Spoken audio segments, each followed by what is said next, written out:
পাকিস্তানের বিপক্ষে প্রথমবার বাংলা ওয়াশ করতে যাচ্ছে বাংলাদেশ, সেই সম্ভাবনা নিয়ে আমরা কথা বলতে চাই। আমাদের সাথে এই মুহূর্তে স্টুডিওতে আছেন ক্রীড়া সাংবাদিক হাসান মাহাদি। হাসান মাহাদি, শুভ সকাল, স্বাগত একাত্তর খেলা যোগে। পাকিস্তানকে আমরা বাংলা ওয়াশ করবো, এটা প্রথমত ভেবেছিলেন কিনা, বা অনেক কথা হচ্ছে আসলে যে আমরা হোম অ্যাডভান্টেজ কাজে লাগিয়ে এই কাজগুলো করছি, আসলে কি তাই কিনা? বাংলা ওয়াশ করবো সেটা হয়তো ভাবি নাই, কিন্তু বাংলাদেশ দল আপার হ্যান্ড এই টুর্নামেন্টে বা এই সিরিজে সেটা ভেবেছিলাম যখন শ্রীলঙ্কাতে আমরা শ্রীলঙ্কার মাটিতে প্রথমবারের মতন টি-20 সিরিজ জিতলাম। স্পেশালি পরের যে দুটো টি-20, যেটা একটা হয়েছে আপনার ডাম্বুলাতে এবং আরেকটা হচ্ছে কলম্বোতে, এই দুইটা টি-20 জেতার পরে তখন আমি শ্রীলঙ্কাতে তখন ছিলাম। আমি আমার একটা রিপোর্টে বলছিলাম যে বাংলাদেশ দল এখন বলাই যায় যে ঘরের মাটিতে পাকিস্তানের বিপক্ষে আপার হ্যান্ড হয়ে মাঠে নামবে, এবং ওই যে ওখান থেকে পাওয়া আত্মবিশ্বাস, শ্রীলঙ্কার মাটিতে প্রথম সিরিজ জেতা এবং টি-20তে যে কোনো মাঠে শ্রীলঙ্কার বিপক্ষে প্রথম সিরিজ জেতার যে ধারাবাহিকতা, সেটা কিন্তু বাংলাদেশ দল নিয়ে আসলো ঢাকায়। সেই ধারাবাহিকতায় প্রথম দুটো ম্যাচে আমরা দেখলাম যে পাকিস্তানের বিপক্ষে বাংলাদেশের দুই রকম খেলার ধরন। যেমন প্রথম ম্যাচটা বাংলাদেশের ব্যাটাররা এত লো স্কোরিং ম্যাচ এত চমৎকারভাবে ফিনিশ করলো, আবার দ্বিতীয় ম্যাচটাতে দেখেন বোলাররা ফিনিশ করেছে। তো দুটা ম্যাচে দুই রকম কনটেক্সটে দুই এন্ড থেকে, ব্যাটিং এবং বোলিং দুই এন্ড থেকে বাংলাদেশ দল কিন্তু টপ নচ পারফর্ম করেছে। যে উইকেট, এই উইকেট খেলার জন্য খুব কঠিন, এখানে খুব ট্রিকি। এই ট্রিকি উইকেটে খেলার জন্য ঠিক যেই ধরনের মুনশিয়ানা দেখানো দরকার সেটা বাংলাদেশ দল কিন্তু খুব ভালোভাবে দেখিয়েছে। বাংলাদেশ দেখেছে পাকিস্তানকে আসলে। পাকিস্তান তো আমরা দেখছি প্রত্যেকটা ম্যাচ শেষ হচ্ছে দোষারোপ করছে যে পিচের কারণে পারছে না। প্রথমত মিরপুরের পিচ, এবং তারাও জানে, তারা এখানে খেলেছে, তাদের 9 জন ব্যাটার বিপিএল খেলে গেছে। সো তারা কি আসলে ওয়েল প্রিপেয়ার্ড হয়ে মাঠে নামছে? এক্স্যাক্টলি, তারা যেই কাজটা করে সেটা হচ্ছে ল্যাক অফ এক্সপেরিয়েন্স বলে। যখন বৈরী বা প্রতিকূল পরিবেশ থাকে, প্রতিকূল পরিবেশে সার্ভাইভাল লাগে। এখানে আপনি হোক টি-20, কিন্তু যে উইকেটে খেলা হচ্ছে সেই উইকেট কি আপনাকে এত শর্ট অফার করে না। তো এই উইকেটটা কিরকম, এই উইকেটটা বুঝি। যেমন ধরেন আপনি জাকির আলী অনিকের সেকেন্ড ম্যাচের ইনিংসটা দেখেন, মেবি 47 বলে 55 রান করেছেন। ওই রানটুকু 50-এর উপর একটা ইনিংস খেলা, এখানে কত স্ট্রাইক রেট, ওই জায়গার চেয়ে অনেক বেশি জরুরি আপনি লম্বা ইনিংস খেলতে পারছেন কিনা। এখানে টেকনিক্যালি অনেক সলিড ব্যাটার দরকার, যার টেকনিক খুব ভালো। যেমন দেখেন ফাহিম আশরাফ শুরুর 20-21 বলে সম্ভবত রান করেছিলেন 9-10, তারপরে রানটাকে গিয়ার আপ করেছেন। তো এইখানে দরকার হচ্ছে ইনিশিয়াল উইকেটে কিছুটা সময় থেকে যাওয়া। এটা যারা technically solid, specially Babar Azam কিংবা রেজওয়ানের মতন ব্যাটার যদি এই দলে থাকতো, তাহলে ডেফিনেটলি এই দলটা এমন হতো না। এখানে সবাই বিগ হিটার, হাসান নামাজ বলেন, যারা যারা ইয়াংস্টার্সরা এই দলে এসছে, দে আর বিগ হিটার। কিন্তু এই উইকেটে তো সবসময় বিগ হিটিং চলবে না, এটা খুব ট্রিকি উইকেট। এখানে বিগ হিটিংয়ের পরিবর্তে উইকেটের থেকে বল দেখে, যেহেতু খুবই স্লো, ওই টাইমিংটুকুর জন্য আপনাকে ওয়েট করে থাকতে হবে, যেটা এই ব্যাটারদের মধ্যে নাই। আবার বলবো যে ল্যাক অফ এক্সপিরিয়েন্স, এবং এই প্রতিকূল পরিবেশে ঠিক যে এক্সপিরিয়েন্স কাজে লাগানো উচিত পাকিস্তান দলে সেটা নাই। মাইক হেসন, তিনি আসলে খুব বাজেভাবেই বলছে যে এটা আদর্শ উইকেট নয়। তিনি তো আসলে খুবই এক্সপেরিয়েন্স, সব জায়গায় তার কাজ করার অভিজ্ঞতা আছে, তাহলে তিনি কেন আসলে ঠিকঠাক ইনফরমেশন তার প্লেয়ারদেরকে দিলেন না? এই একটা জায়গায় বিভিন্ন গণমাধ্যমে আসলে শুনছিলাম, পাকিস্তানের গণমাধ্যম তারাই আসলে তাদের প্লেয়ারদের ধুয়ে দিচ্ছে যে তারা আসলে কোনো রকম প্রিপারেশন ছাড়া বা ম্যাচ সিচুয়েশনে কিভাবে ডিসিশন নিতে হয় সেগুলো আসলে জানে না। তার মানে তো আসলে আমরা ধরে নিতে পারি এই জায়গাটাতেও কৌশলের দিক থেকেও বাংলাদেশ আসলে এগিয়ে আছে। ডেফিনেটলি বাংলাদেশ এগিয়ে আছে। মিরপুরে যখন খেলা হয় তখন মিরপুরের উইকেট নিয়ে একদম শুরুর দিক থেকে মাশরাফি বিন মুর্তজা থেকে যদি শুরু করেন, সাকিব, মুশফিক, বাংলাদেশের যত বড় ক্রিকেটার আছে সবাই এই উইকেট নিয়ে গোলকধাঁধা। তাদের কাছে এই উইকেট সবসময় ছিল গোলকধাঁধা, এই উইকেট যে কখন কিরকম বিহেভ করে।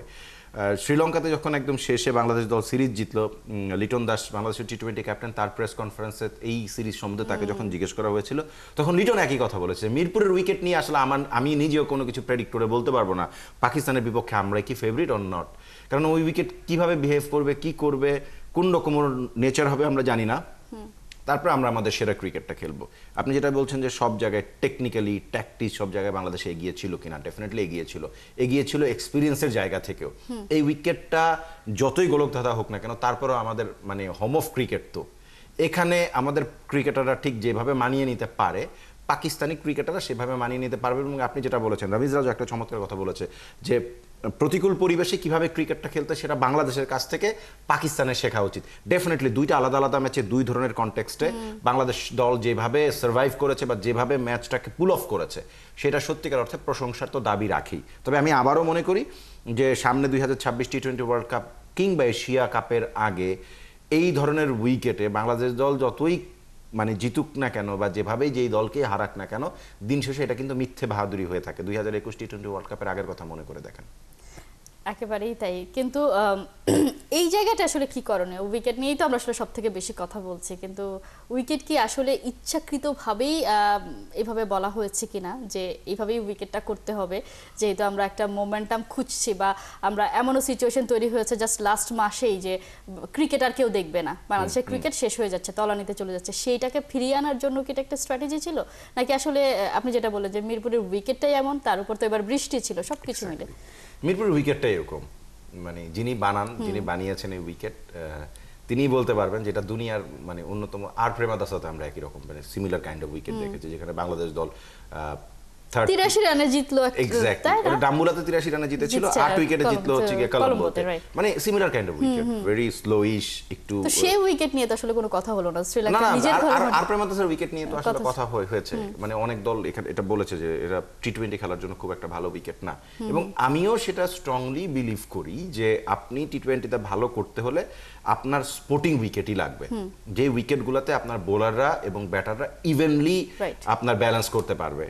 যদি ওরকম না হয় যে হ্যাঁ খালি স্লো বোলাররা ভালো করছে, কিন্তু এই মিরপুরে আবার আমাদের পেসাররাও ভালো করছে, এটা কিন্তু পেসারদের জন্য যথেষ্ট ভালো। এই টুর্নামেন্টে পেসাররাই আসলে ভালো করছে, এটা একদম শুরু থেকে পেসাররা ভালো করবে এই উইকেট নিয়ে মোটামুটি সেটাই আমাদের প্রেডিকশন ছিল, যেখানে পেসারদের মানে পাকিস্তানি ব্যাটারদের বাংলাদেশি পেসারদের এগেইনস্টে খেলতে হবে, এবং দেখেন পেসাররা কে ভালো করছেন।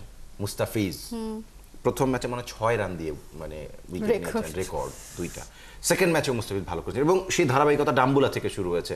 ডাম্বুলাতে মানে 3 ওভার বোলিং করেছিলেন, 14 রানে উইকেট নিয়েছিলেন একটা, পরবর্তীতে আবার প্রেমাদাসা এসে 17 রানে একটা উইকেট নিয়েছেন, খুবই চমৎকার বোলিং সেই। এবং আমরা এটা জানতাম যে যখনই মিরপুর শেরে বাংলায় চলে আসবে খেলা, তখন মুস্তাফিজ আরো বেশি লিথাল হয়ে যাবেন, এবং এই ধরনের উইকেটে মুস্তাফিজ অনেক লিথাল। তার কাটার তো এখানে মানে কাটার তুমি ফেললে স্পিনই তো বলা যায়, মানে মুস্তাফিজ তখন স্পিনার হয়ে যায়, জোরে মারা স্পিনার।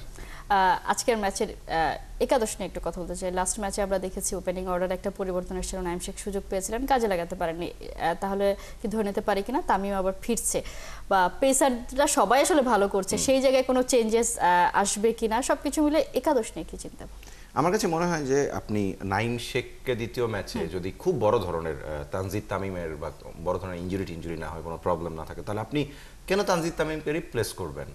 আপনার আর প্রেমাদাসায় তো ম্যাচ উইনিং নক 73 রান নকটা একদম মানে শুরু থেকে শেষ পর্যন্ত ক্যারি করে দলকে জিতিয়ে এই ব্যাটার এসছেন বাইরে। প্রথম ম্যাচটা ভালো যায় নাই তানজিদ তামিমের, পারভেজ ইমন আবার মিরপুরের প্রথম ম্যাচটা ক্যারি করেছেন। দুই ওপেনার কিন্তু শাফল করছেন, হ্যাঁ মানে শাফল করছেন, এবং ইনিংসকে বড় করার কাজ, যেটা আমরা একদম শুরুতে ডিমান্ড করছিলাম যে আমাদের ওপেনাররা সেই কাজটা করতে পারছেন না, শুরু পাচ্ছেন কিন্তু ইনিংস ক্যারি করতে পারছেন না।